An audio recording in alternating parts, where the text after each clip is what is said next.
Hey guys, I'm Tom the Tech Chap, and I've got my titanium grey Galaxy S24 Ultra with me here, and also my S23 Ultra to add a little bit of context for this first review, if you will. And by now, you've probably watched a bunch of hands-on videos, you know the specs and the deal, but what's it actually been like to use? Is it much of an upgrade? Is the camera better? Are the AI features actually useful, or are they just gimmicks? And ultimately, should you buy one? Well, let's start with a little bit of a blind test. Can you tell me which is the new one between the S23 Ultra and the S24 Ultra? It's tough. On the right, yes, is the new S24 Ultra, but certainly they are very similar looking. The new phone is a tiny bit wider, but also a little bit thinner. We also now have a flat rather than slightly curved screen, which I must admit I do prefer, although Samsung say it's so that you can run your finger or the S Pen right to the edge of the frame and it not sort of fall off the cliff. We also have this matte titanium armor frame as opposed to the glossy armor aluminium from before, which is a little bit tougher and more durable. Plus we also get the latest Gorilla Glass armor, which again is tougher and more scratch resistant and apparently more anti-reflective, but I'll put that to the test in a second. And you can also just about see they've reduced that lower bezel. So we do actually have a fully symmetrical bezel right around the edge, which is quite nice, and that chin is a little bit thinner. But we're still getting that gorgeous 6.78-inch Quad HD AMOLED display. IP68 water resistant, stereo speakers, the S Pen of course, which functionally is the same, although they have slightly reduced the overall size of it this year. And of course we have that new 5x zoom lens, replacing the old 10x, but we'll dive into that in a second. So I've taken them both outside with me. It's like the first sunny day we've had in the UK in months. And if you can forgive the pretty scratched up S23 Ultra, hopefully that's not going to be the case with the new guy, you can see this new screen is a good deal more anti-reflective. It's less of a mirror. And paired with a higher brightness, we're talking about 1750 nits peak outdoor on the S23 versus 2600 on the new model, although apparently up to 3000 with their Vision Booster. But you can certainly see the brighter screen and that better anti-reflectivity does make it a better screen, particularly to use outside. Although, credit to my friend Supersaf who pointed this out to me, but you can see the S23 Ultra is actually a little bit more vibrant, a little bit more saturated. These screens are set up identically, Quad HD, maximum brightness, vivid mode, but you can see the S24 is just a little bit more muted, although you may actually prefer that. Now, because I'm a massive nerd, one of the first things I wanted to do was run a couple of benchmarks to see how much faster this new Snapdragon 8 Gen 3 for Galaxy is versus the 8 Gen 2 for Galaxy. We're looking at a 35% jump in the peak performance, although by the end of the test, we're only looking at about a 13.5% uptick, and you can actually see the stability is lower, and that's despite having an almost double the size vapor chamber cooler. It also has a higher peak temperature, it hits 43 versus 40, and it did use 2% more battery than the S23 Ultra. In Geekbench 6, the single-core performance is about 10% higher, but an impressive 30% in multi-core. And look at that, in the Geekbench OpenCL GPU test, the S24 Ultra is 61% faster. And firing up a bit of War Thunder, maxed out 120 FPS mode with ray tracing cranked up, you can see we're getting a good 20 FPS more on the new S24. Are you going to notice this in everyday life outside of high-end gaming? Well, probably not, although the new chip with its much faster NPU will speed up some of the AI features. Okay, let's play with the new camera. So you can probably guess where I am. I figured the old clock face might be a good demo for the zoom lens, although first I'm actually recording this with the selfie camera, 4K 60 on both, at arm's length, and looking at the screens, can't see a ton of difference, if I'm honest. Let me know if you can see or hear much difference. They haven't really talked about any changes with the selfie beyond the Pro Visual engine that's now sort of using more AI to upgrade the camera throughout across all the lenses. But if I sort of get the sun on me there, spin around, have everyone look at me like, why is this guy holding two phones in front of him? Oh, there you go. It's chiming. Yeah, so that's the selfie, but let's switch around, play with the zooms and see if the camera is actually much better. Okay, so here we are, central London, beautiful but very cold day, and we've got the same 0.6x ultra wide, same 200 megapixel main, same 10 megapixel 3x optical, but this is where things change. Now we've got the 5x optical on the new guy versus the 10x on the S23, which is quite a controversial change, but let's have a look at what they've taken and see how they compare.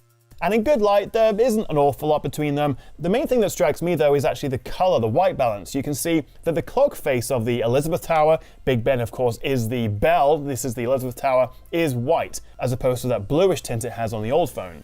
And stepping up to 5 times, we do get a slightly crisper image on the S24 Ultra, although it's not pushing it much beyond that 3 times optical on the S23.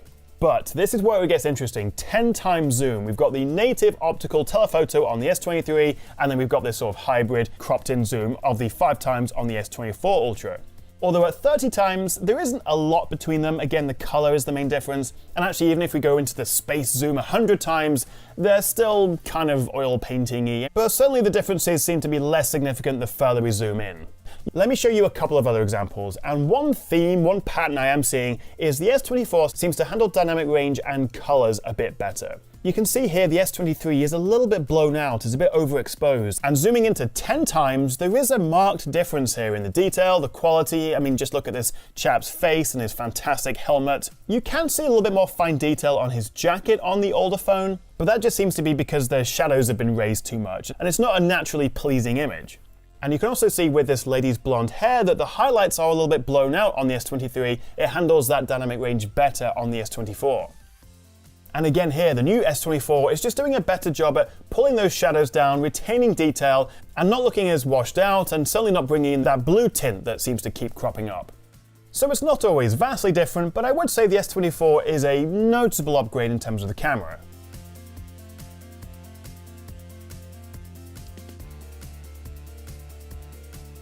However, I'm not entirely convinced I like the quote-unquote upgrade here. Certainly the S23 is quite soft, it looks a little bit like an oil painting, but the S24 just looks like they've put it into Lightroom and dragged sharpness and clarity way up. Don't know if I love that, but certainly it is more detailed.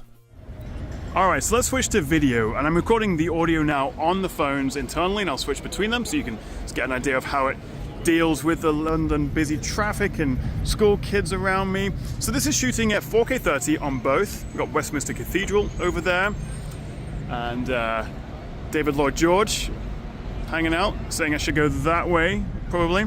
So let's do a little zoom test again, going between 0.6, the 1, the 3, and then the 5 on the new guy, 10 on the old one, and then match the 10.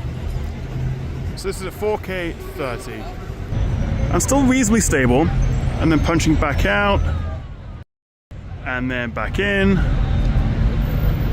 You get the idea. Back in, back out. So now I've switched to 4K 60, and it should obviously be a lot smoother, nothing new there. We've got old Winnie Churchill just hanging out. But one thing that is immediately different is that I can use all the different lenses while recording on the S24, so I can go to the 3, the 5, the 10, the ultra wide.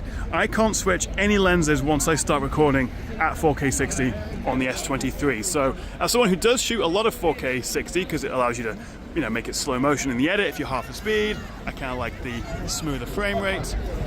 You have a lot more versatility now with the new phone. So regardless of image quality, that's just a functional, nice little upgrade. As for low light video, well, this is being shot at 4K 30 on both. I can't see much difference. I've watched this clip back like 10 times, and maybe there's a little bit less noise and compression on the S24, but I mean, these are side by side, and I just can't see much difference. So I guess I would have liked to see a bit more of a marked difference in low light video. What is new though is the ability to shoot 4K 120. It is limited only to the Pro video mode, so of course then you can play around with the white balance and shutter speed and all that good stuff.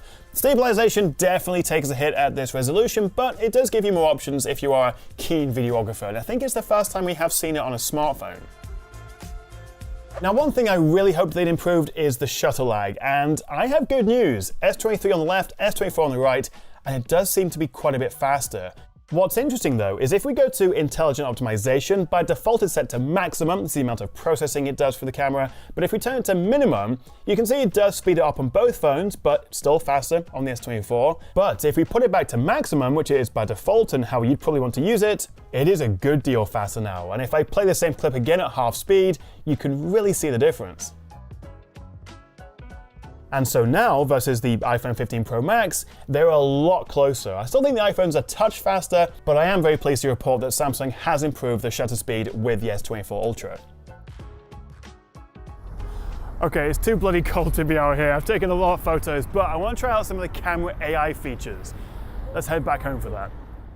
Okay, so let's open up the gallery, and I want to show you a couple of the new AI photo editing features. So for example, here we've got a nice photo, but in the background we have this lady and that bag just lying there. So if we go to edit and then tap this new magical AI button, we can now draw around or highlight objects and then move, resize, or simply delete them. And then if we press generate, after about 15 seconds or so, it'll fill in the image and you have a nice clean photo. You would never have known a lady in a bag were there. Let's try another one. So if I draw around the Elizabeth Tower, you can see it actually highlights it immediately. I can then change the size of it, move it around, or simply erase it.